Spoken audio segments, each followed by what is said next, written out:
Hi, guys. I hope you're doing well. I am in conversation today with Pritha Mani, an MA SGFP. She's a bilingual child and adolescent counselor. Her work spans over a decade from India to Switzerland. She's worked with various hospitals, clinics, schools, NGOs across both India and Switzerland. And she uses this integrative approach to counseling, which is super creative. She works with children and adolescents to help them intuitively understand and guide them more clearly on their lives, on healing them through integrative and strategic counseling approaches as walk and talk therapy, art therapy, mindfulness, play therapy, and I'm super intrigued to learn more about her craft and her work. So, Pritha, thank you for joining us all the way from Geneva. And it's nice and summery and green where you are. Thank you for this lovely touch to this conversation. So, how are you? I'm good. I'm enjoying this beautiful weather. I think in Switzerland we've been spoiled with really warm, very Indian sort of summer, very hot. So I've been enjoying the summer and the weather. Lovely, lovely. So, Pritha, you have to tell me a little bit because it's so interesting how you picked your niche to work with Mhm. children and teenagers. So, tell me about your journey and the process of how you even got into doing such meaningful work. Well, initially I always knew when I was doing my undergrad that I wanted to do counseling and I wanted to work with children. And I think we have people and professors that come into our lives to guide us. And I happened to have this really good professor who was a child and adolescent counselor as well. And he kind of saw the passion in me and encouraged me to do my master's in counseling. And I kind of held it off and I did a master's in child psychology. But then I went into a different path. I went to special needs and I worked with children with, Down syndrome, mild autism, learning differences. And that kind of inspired and drove me to do another master's. And so that's when I did counseling, and I really worked a lot with more children and more adolescents. Um, but I think the journey really began for me in my own childhood, and I think that's what makes me relate to teens and children, is that I think when you have a childhood that's not the perfect child, when you've had experiences where you've been bullied or where you've had negative experiences growing up, I think that kind of fosters your need to help others. And I think that gave me the light that I really want children to help children so they don't go through the same issues I went through. So that's really what set me. And then in terms of integrative therapy, I really like meeting the needs of children and not be solely focused on one modality of therapy, because I feel some children are more receptive to cognitive ways of working, others mindfulness, others more creative and play. And some kids focus mainly on talk therapy or walk and talk therapy. So I want to adapt the way I work to the child's needs so they feel that their needs are met and they're understood. Lovely. So in a way, your approach to traditional forms of psychoanalysis is different because of the therapies you add to your work. Yeah, it's different. I mean, I do use psychoanalysis as a base. It's always important to know the basics, like the defense mechanisms when you're working with a client, especially a teenager, especially if somebody who's going through trauma. You need to know when the defense mechanisms are coming in. But in terms of the use of psychoanalysis for children, I just think it's an unethical approach because it's years in therapy and it's tracing back to their childhood and it's developmentally not appropriate for that age group. And so your age group starts from what age group? It can start from 3 years, and that I would be working in conjunction with the parents a little bit, but it can start as young as 3 till 25 years. Okay. In Ayurveda, now when we speak about healing your health, we speak about how there has to be a connect with your mind and consciousness in order to heal your body. And I feel like you mentioned you work a lot with art therapy in particular. You use art therapy, you let your clients lead the way and guide them, and then have tools and mechanisms to analyze what's going on in their subconscious. So tell me a little bit more about that. It's super intriguing. Thanks. So I do use a lot of creative ways of working, and art just happens to be one of the tools. The reason I use it specifically with teenagers is that sometimes it's really difficult for them to express their emotions and internal experiences. And art serves as a way that's non-intrusive. It's a more approachable way of working with kids is when they can just draw out their emotions. So I may not have a particular theme for the day, but they may say something as they talk to me, and it might click something that they need to draw an experience. They need to really feel what that experience is for them. So, for example, a child might talk, a teenager might talk about feeling hopeless. Okay, what does a sense of hopelessness feel to you and look like to you? Mm-hmm. And then, they'll show me or they'll talk to me about the drawing they made, and we'll talk about it, the words that it conjures up, what kind of feelings does it conjure up, have they experienced it before? And so that facilitates a discussion on their emotions, and then we look at their coping mechanisms that could help them when they feel those negative feelings. Yeah, that's super interesting, because I think more and more as awareness is spreading. So yeah, it's super interesting, and it's amazing Very because I think interesting. all these tools are more and more connecting us back on teaching us how we can communicate more and more efficiently. Because often, with technology and, with so much going on with children, often people just forget to reach out to kids. So now I wanted to ask you also, when you say creative counseling, and you just mentioned art has obviously, different kind of color modalities, which are healing, which obviously each color depicts a certain kind of sense and a mood and an emotion. And in Ayurveda, we talk about mandalas, and how mandalas, as per the Vedas, are very, very healing and transformative. So tell me a little bit about color therapy. Does it come in use in your work? So it does. I think, you have to look at the frequency of the colors used and what color is more apparent in their drawings. For example, yellow is joy, it's vibrant. Orange could be a sexual color, red is power and self-esteem.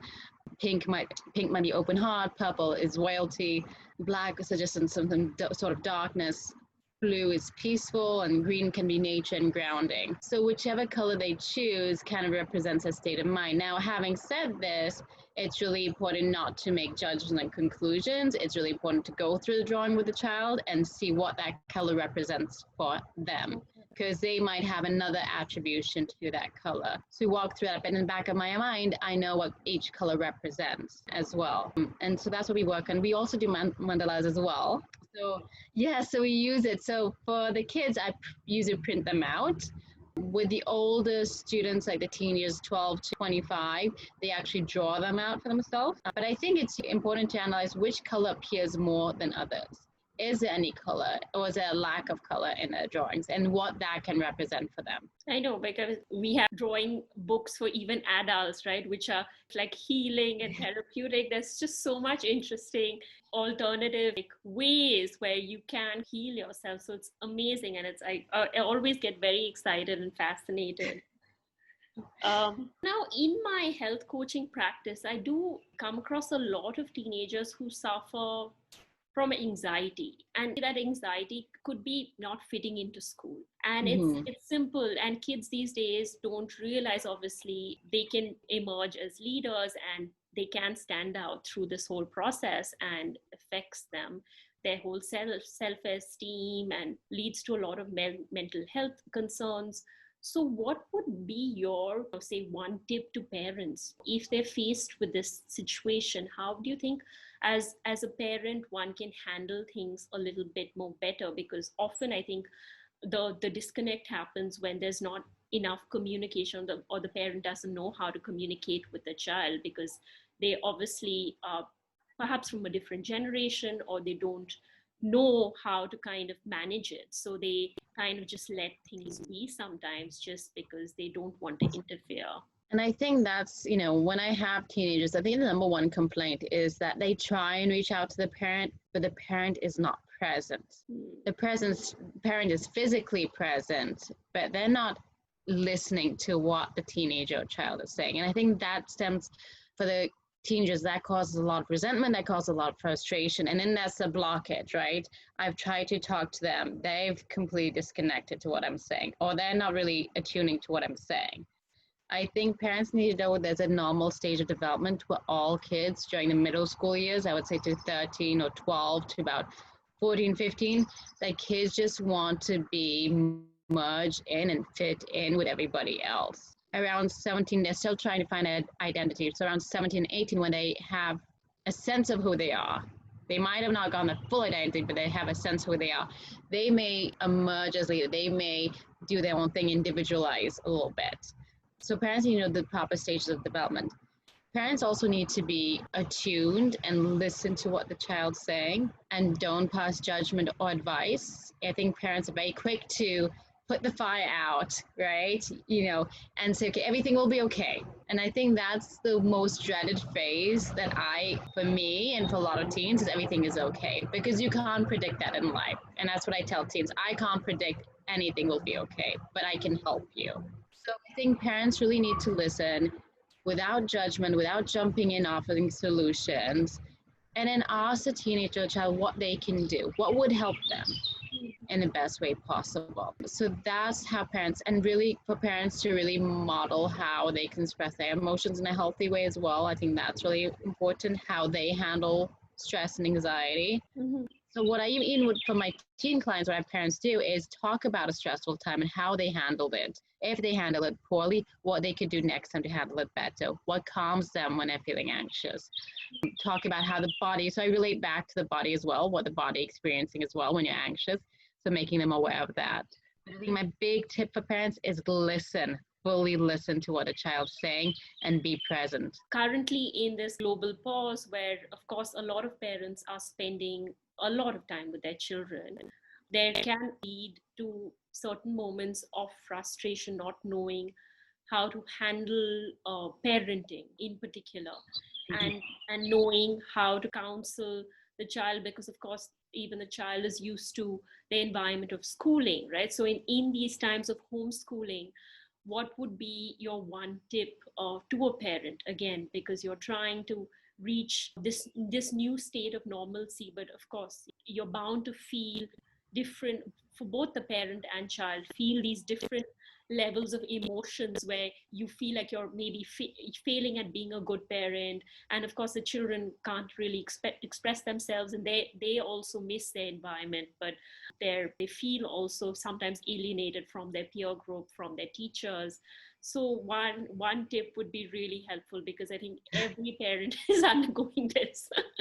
Sure, and that's completely normal, right? With this whole virus, I think it's pushed us to the edge, a lot of us, really.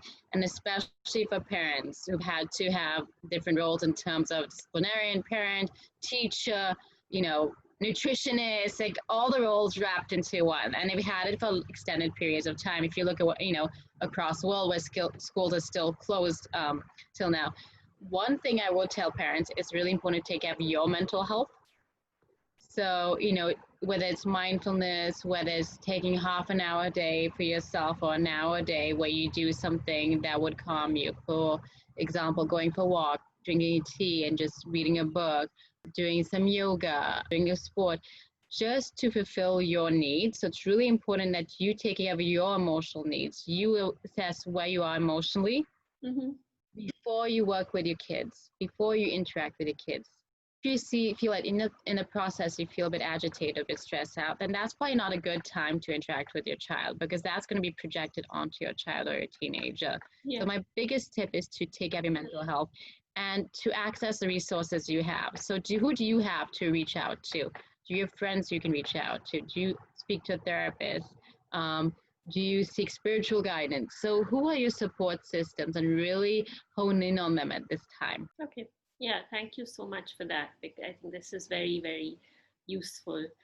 With regards to women health, so a lot of young teenage women are suffering from PCOS. And, essentially it's body image related. They don't, again, we come back to fitting into school. They feel they need to adhere to certain levels of popular culture. They lose weight.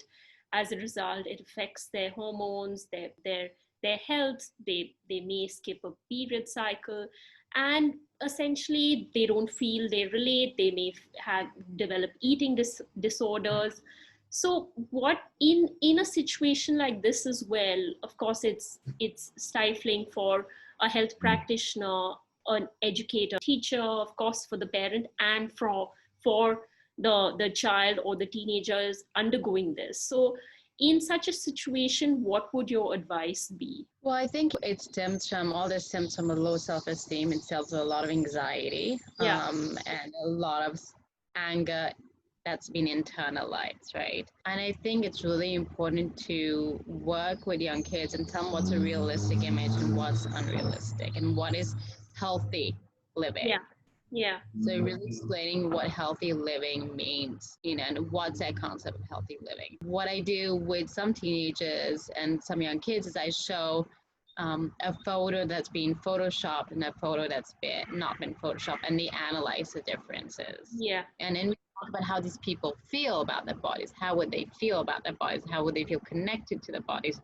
Do these teenagers feel connected to their bodies? How do they view their bodies? And often it's negative terminology. Yeah. You have body dysmorphia as well, where teenagers will say, like, my nose is too big, my ears are too big, my eyes are not shaped properly. So they really go into the details about it.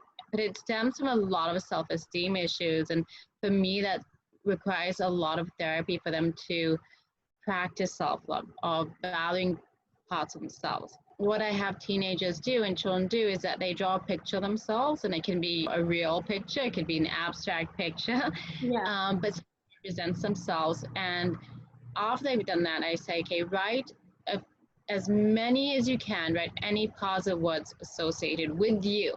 Yeah. And so some can manage, some struggle writing more than one, some have no positive. And that gives you an insight of how they view themselves. Mm-hmm. Yeah. We work on that process of feeling good about yourself, and that process of self-love. I think my advice to parents is, and it comes from a place of love, you want to tell your kids all these positive things about themselves. How great they are, how wonderful they are, how beautiful they are. But until teenagers and children really are able to view themselves like that, they're not going to internalize it. So that work has to come from within. Mm-hmm.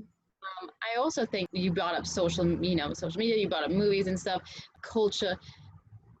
I think what culture really focalize on beauty and beauty standards and stereotypes of what women should look like or should be like, or even men. I think, when we talk about body image, sometimes we negate men who face similar issues as well, in terms of being muscular, in terms of being tall. I mean, I've had kids come to me and say, I'm getting teased because I'm short and I'm not sporty and things like that. But that doesn't make you less than a man. Right? It doesn't make you less of a gender. So I think we really need to be critical of what we're exposing children to. Yeah. And the message, as adults, we even say in terms of talking about looks, or talking about how other people look like. I think we need to be really setting a message about self-love, and that beauty comes from within, it comes from inner strength. Yeah, that's so valuable and advice, specifically when you speak about body image in the context of how popular culture, be it a TV show or a video game, today just looks like everything is perfect. And yeah, like you mentioned, technology and photoshopping, and how kids need to realize the realistic perspective on things from an early age, in order to realize that this is also normal, and probably what they see may not be artificially staged. If it's a TV show, or even if it's a cartoon character, in a way, of course the classic example is like a Barbie image.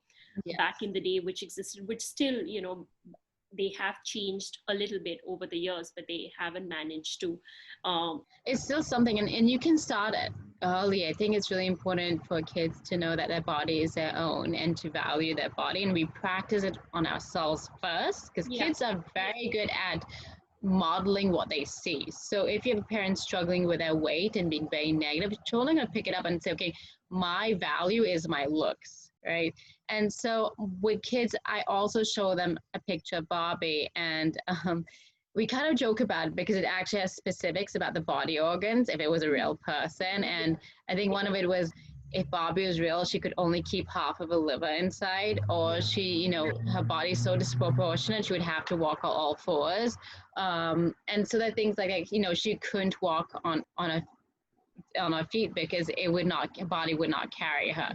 Yeah. And so we talk about body image and say, okay, is that a healthy body image that Barbie is telling you?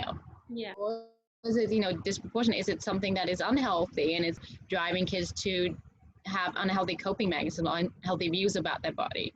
Yeah. And what's interesting is like a lot of kids that sets in and that inspires conversation. And a lot of kids talk about unhealthy body image and what healthy living would look like to them. So they're able to be critical. That's great, because I think more and more, I think conversation needs to be had. And like you mentioned also, that it's just not girls or women who suffer from it, it's men and boys equally. So I guess, yes, parenting needs to start from, literally, like you said, it's kind of shadowed. Children shadow their parents. So it's very important that when you're around children, you need to kind of make sure all the practices which you're adapting and showing them, doesn't get mirrored completely if there is some elements which you want to be more cautious of. Exactly. And Yeah. I think it's really explaining that to the kids as well. And to say that there's no perfect parent. And that's what I preface with all parents. I think there's a lot of guilt when they come see me, and it's like, I should have, I could have. And what I tell them, there's not a perfect parent. You are a good enough parent. Yeah. We're all working. There's no, as many books as we can get, there's no guide and says, okay, this is a developmental, course, university course on how to be a parent. You are a parent. True. And so it's releasing some of that stress or burden that they face sometimes. Pritha, you talk about walk and talk therapy and connecting with nature and grounding, like you mentioned, the color green. Tell me a little bit more about this form of therapy and how it works. Of course, in Ayurveda, when we talk about grounding, we talk about how nature is literally inside of us through all the 5 elements, and that's, nature does ground us. And so walk and talk therapy is normally set in a garden, and do you take in a lot of natural sunlight? Does it involve specific exercise, or do you mimic your client and how they feel that day? So I love that you mentioned walk and talk therapy, because I think a lot of my clients really enjoy it. So I started doing that because I noticed a lot of kids were spending a lot of time in classes, and then they would come to my office. So it was, from room to room. And where was that time to experience being in nature and that sunlight, which I feel very therapeutic and very healing. So what we do is I'm very fortunate that I have 2 options where kids can walk in the fields or they can walk to the lake. Both for me are really healing. Yeah. Parts of nature, right? So often they want to go to the fields, and sometimes we'll just walk and then we'll stop and take photos of nature, of things that really make us feel good and have this positive feeling. Sometimes we'll walk and we'll stop and we'll just do some grounding exercises. So a simple one parents can practice with the kids is to ask kids 5 things that they can see in nature. Okay. 4 things they can touch, 3 things they can hear, 2 things they can smell. Okay. Really using all facets, or nearly all facets of your senses. You're not using the taste one. That's a really grounding process that I do with kids sometimes. Sometimes in walk and talk with some kids, I have them walk on the grass without their shoes, so bare feet, and really feel how the grass feels beneath their feet. Yeah. And kids love it. They're walking and talking, and they really enjoy it, and they're able to say it's really grounding. I really like it. The texture feels nice. It feels more comfortable than walking on paved ground. So we do that a lot as well. I happen in the fields to have quite a few animals. So we have deer, we have horses, donkeys. My pharmacist has donkeys as pets. So then the fields, so sometimes we'll feed them too. And I think, animals are extremely therapeutic, especially working with children and teenagers who are not able to express. Yeah. So sometimes we want to feed the animals as we do walk and talk therapy. It kind of makes the counseling process more approachable. It kind of makes it more freeing, where they just chat to you. It's like having a conversation for them. One teenager told me it's like having a conversation with a friend. It doesn't have that kind of Continue. yeah. Sorry, continue with what you. Sorry. No, I mean, I think I completely agree because, all this sounds super healing. In fact, I want to be a child and now go on one of your walk and talk therapies. That's what I was saying. Welcome to experience them. My inner child is just being like, oh my God, I want to do this. And we always have to feed our inner child, right? You always have to listen to it. Yeah. And, my last question is again on inner child therapy. I mean, I don't know how much you focus on that, but when you said that you work with age 25, it's interesting because at age probably 20 or 21, a lot of people's young adults realize there's certain concerns which they have. Often they can stem from inner child which they've regressed. What if some tools in case you have any which a young adult can use? Could be anything in today's day and age, from workplace which they're having suddenly these regressed emotions re-emerge from out of nowhere. It could be something from school, it could be something from their childhood, it could be a personal thing. And I think all of us at some level obviously have concerns where things just come up and you're like, oh, okay, now how do I manage this lovely bag which has come my way? So any advice, because of course you have so much experience with children, and sometimes people or young adults as well are always on this role where they finish their college, they finish their education, and they start their careers and they're on this high and they're doing really well, they've just started earning, and then suddenly something triggers something and they start to realize these concerns, and then coping with them or going back at that moment seems like probably a pause, probably moving backwards in life for some people. So I mean, I would love your advice. I mean, this is a very long and open-ended conversation, but yeah, I think we could have a really huge conversation. I know. But it's a beautiful question. Thanks for asking it. I think, we all rush through life without really pausing and putting the pause button and saying, okay, I need to analyze how I'm feeling or how these things are evoking certain emotions in me. And I think it can be overwhelming when you are an adult, you've gone into the job force, and suddenly these child memories come into place, right? Or it triggers something in a child that might be painful for you to work through. I think sometimes with some clients, we're stuck developmentally, and that period makes us either affects our relationships with others, how we view ourselves, our job placement. So I think it's really important when those little moments come to really pay attention to it, as uncomfortable as that is. And I think what a lot of clients I work with is writing a letter to your inner child. So what I have teenagers do, and the older clients do, is write a letter of forgiveness to your inner child. And they don't have to share it with me. They can just keep it to themselves and they read it to themselves. And how does that feel like? Sometimes kids would tell me, or teenagers will tell me that, they are, regretting that they didn't do something in their childhood, that they wish they allowed that inner child or that childhood to experience certain things. And we talk about it. And again, writing a letter and we're talking about forgiving that part of yourself.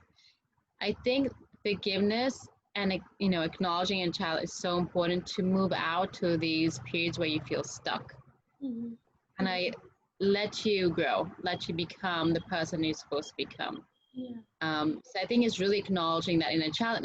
And I'm fortunate because I work with kids. So my inner child is out all the time. Like it's, the joking, the playfulness. And as adults, when are we playful? When do we access a part of a time that's playful and joyful and doing things spontaneously? Even having a sense of humor that might be just not appropriate for Yeah. an adult, Yeah. but having that like appropriate, or even going to the lake and saying, wow, I'm in front of the lake, the colors are beautiful, or eating an ice cream, or it's, for lunch, or doing something that's very childlike, like acknowledging your inner child and being free. I think we're so restrained because we feel there's certain rules we need to follow because we're an adult. There are no rules in life. Or you need to feed the inner child when it needs to be fed. Yeah. That's not saying you need to get playful all the time because that's probably not appropriate in a work setting, Yeah. but it's allowing moments of those. Thank you so much for this advice. I think it's much needed for a lot of us today, because everybody just feels like at some stage they're kind of stuck, and then how do you cope with that and keep moving and keep kind of morphing and transitioning. So that's lovely. Pritha, how can somebody reach you? Now, I know your scope of practice is in Switzerland, but do you Yeah, take clients from all over the world, virtually, or I do how take do you? international I do take clients virtually, so all over the world. So they can reach me on my website, which is child and adolescent counseling 1L .com, on my Instagram page, which is child and adolescent counseling. So they can send me a private message or they can email me through my website to request a session with me. Perfect. Thank you. And I'll add that also. It's in the bio, so it's listed. So you Perfect. can Thank you. always check out her beautiful work, and also there's a huge recommendation of books. She's also mentioned, and it's a lovely resource for you to learn more about her practice. So thank you so much, Pritha, for this beautiful conversation, and it's been super meaningful. Thank you so much for having me. It was a pleasure to talk to you today. Likewise.